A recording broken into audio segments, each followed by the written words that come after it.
World Health Organization has classified a new COVID-19 strain detected in southern Africa as a variant of concern and named it Omicron. South Africa has denounced EU and UK travel bans as unjustified and draconian. Global stock markets have taken a hit as concerns grow over the variant. The Dow Jones in New York fell by more than 2.5%, its biggest daily drop in more than a year. The French President Emmanuel Macron has accused the UK of not being serious about tackling the migrant crisis. It comes after the UK's Prime Minister Boris Johnson suggested France should take back people crossing the English Channel. And the England and Wales Cricket Board has published a 12-point game-wide action plan to tackle racism and all forms of discrimination in the game. We begin this hour with South Africa, where health officials have detected a new coronavirus variant. Governments worldwide are tightening their border controls over concerns current vaccines could be less effective against it. South Africa's health minister called the variant a serious concern. He said it took time for scientists to confirm it. Initially, it looked like, it was just some cluster outbreaks. Maybe gatherings and so on. Some of these were attributed also to some university campuses. Scientists detected the variant in Gauteng province, where the capital Pretoria is located. Officials have confirmed 77 cases, suggesting the variant could be spreading outside the region. They said the new variant was detected in Botswana and in Hong Kong in a South African visitor. Authorities across the globe are on high alert. Japan's top government spokesperson has announced the country will tighten entry restrictions for travelers from parts of Africa starting on Saturday. The government is ready to take flexible measures in case the situation worsens and the new variant spreads further. We will swiftly and adequately deal with border controls. Japan's new measure will cover South Africa, Botswana, Eswatini, Zimbabwe, Namibia, and Lesotho. Travelers from the 6 countries will be required to stay at designated facilities for 10 days upon arrival. Britain has also tightened travel restrictions on the 6 countries. It says no new mutated virus has been confirmed there so far. It says the measure is precautionary. The early indications we have of this variant is that it may be more transmissible than the Delta variant, and the vaccines that we currently have may be less effective against it. The EU and India are also strengthening their border controls. Researchers with the World Health Organization say not much is known about the variant. They'll evaluate whether it's a variant of concern like the Delta variant. Japan reopened its doors earlier this month to new foreign arrivals, but many international students are still stranded. Japanese language school operators are urging the government to shorten the time students must wait before coming to the country. A group of 6 school associations handed a letter of request to the Immigration Services Agency on Friday. The Japanese government had set the visa application schedule for students who've received the certificate required for applications between January 2020 and March 2021. But those who received certificates after that period will have to wait until at least February of next year. The measure is aimed at avoiding a large number of students arriving at the same time. The group is urging the government to shorten the time for those who have to wait until February. A survey of 316 Japanese language schools found that only 46% of the 39,000 students whose applications can start by the end of January still want to come. It's so sad to see students giving up their plans to study in Japan. We urge the government to speed up the process.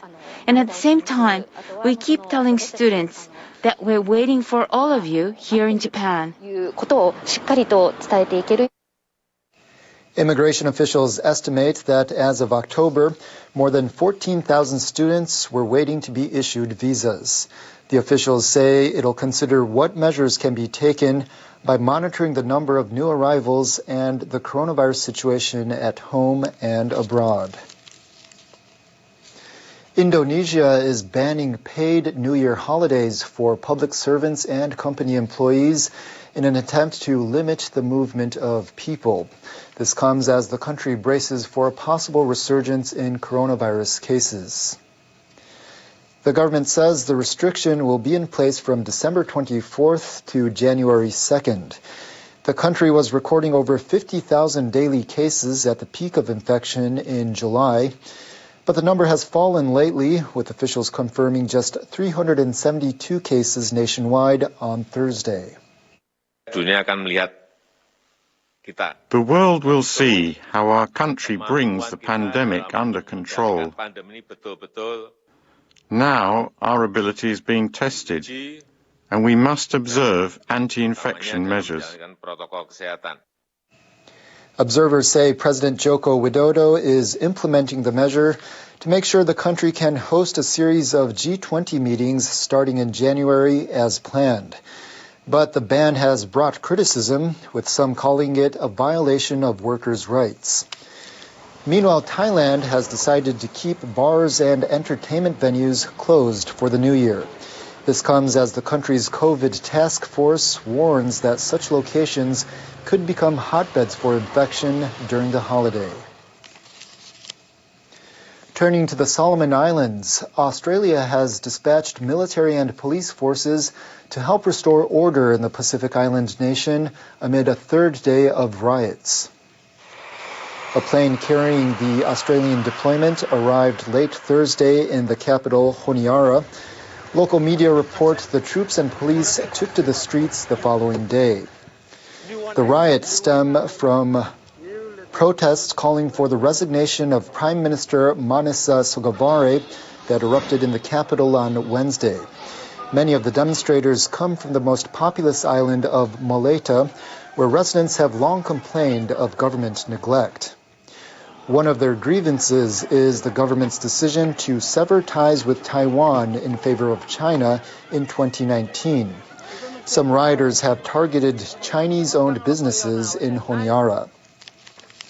Prime Minister Sogavare blamed foreign agitators for the riots on Friday. He told Australian public broadcaster ABC that these very countries that are now influencing Malaita are the countries that don't want ties with the People's Republic of China. He did not specify which countries he was referring to. China is pressing ahead with military reforms to enhance its operational capabilities across multiple domains. Japan's National Institute for Defense Studies says the People's Liberation Army is undergoing its biggest reforms ever under Xi Jinping's leadership. The Institute's annual report, released on Friday, focuses on China's efforts to achieve integrated operations capacity. The aim is to link conventional branches of land, sea, and air with new domains like outer space, cyberspace, and electromagnetic warfare. The report says China has established a new maritime border control system. It's placed its Coast Guard under the People's Armed Police Force, which is commanded by the Central Military Commission. China's also expanding an amphibious unit similar to the U.S. Marine Corps. The report says China is actively staging drills near Taiwan and in the South China Sea. It's also engaging in joint exercises with Russia to improve its operational capabilities. But China faces challenges such as securing personnel with advanced knowledge in science and technology. Turning now to an update on the crippled nuclear power plant in Fukushima. The operator says part of a frozen soil wall securing the facility may have melted. The Tokyo Electric Power Company continually pours coolant water at minus 30 degrees Celsius into pipes of the underground wall to keep it frozen. It's designed to block groundwater from flowing into the reactor buildings. They were damaged by the 2011 earthquake and tsunami and the nuclear meltdowns that followed. TEPCO began to freeze the soil 5 years ago. The firm says the temperature in the wall rose to 13.4 degrees Celsius last week on one side of a reactor building. The temperature had been above freezing since mid-September. It also found water near part of the wall. TEPCO says an underground spring may have warmed the area and melted part of the soil. It plans to install steel pipes and boards to prevent groundwater from flowing into the frozen soil. The repairs could begin as early as next month. TEPCO says the structure has maintained its overall function. Meanwhile, TEPCO says it'll begin a seabed survey as early as Saturday. It's part of its plan to use an undersea tunnel to discharge treated water from the disabled plant into the ocean. The water was originally used to cool molten nuclear fuel. It mixed with groundwater and contaminated it with tritium and other radioactive materials.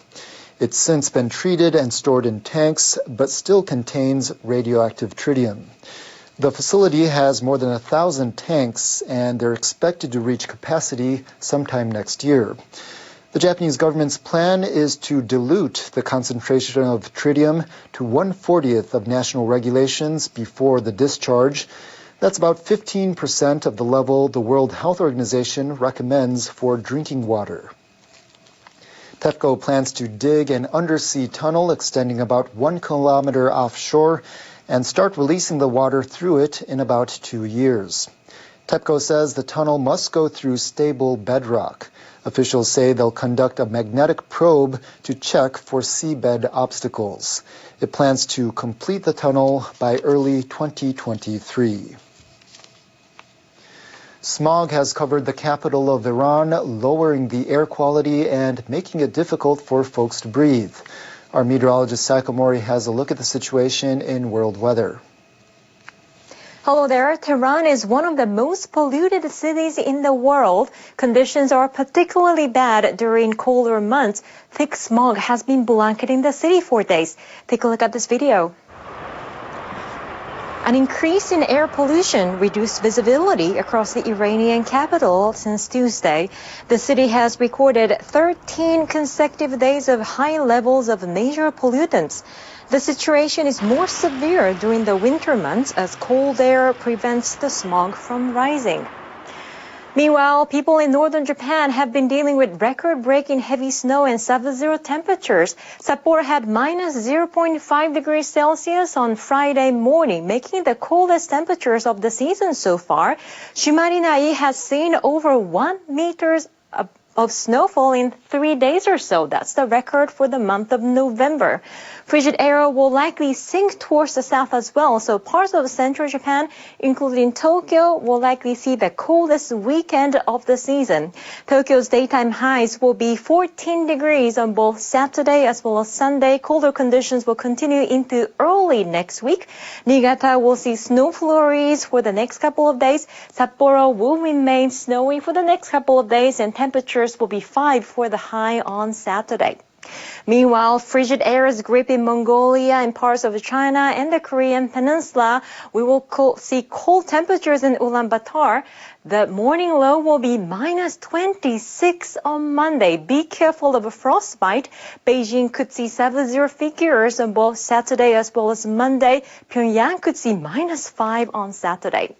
Meanwhile, we have a storm called the Arwen moving into Western Europe. The system will likely cause heavy snowfall over mountains in France. Even low-lying areas of France could see the first snowfall of the season during the weekend. Temperatures are going to be as follows on your Saturday. That's it for me. Have a nice weekend.